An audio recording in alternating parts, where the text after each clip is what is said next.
दोस्तों एक बार फिर से स्वागत है आप सबका हमारे यूट्यूब चैनल में। आप देख रहे हैं हमारा यूट्यूब चैनल रॉकी राजीव।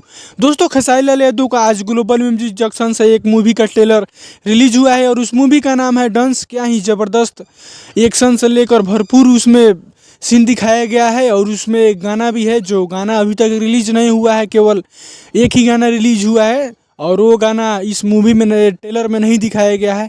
लेकिन दोस्तों क्या ही ज़बरदस्त ट्रेलर बनाए हैं, इस मूवी को बनाया गया है, क्या ही ज़बरदस्त मूवी है।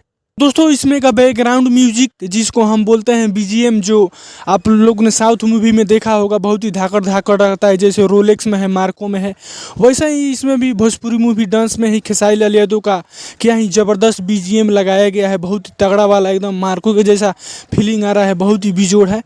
तो जाकर आप सब देखिए और टीजर ट्रेलर को प्यार से बात दीजिए। अभी तो 2.5 मिनट का ही ट्रेलर है, बहुत ही बेजोड़ है। और यह वीडियो हमारा अच्छा लगा तो लाइक कीजिए, चैनल पर नहीं तो सब्सक्राइब जरूर करिएगा। तब तक मिलते हैं अगले वीडियो में। जय हिंद, जय भोजपुरी।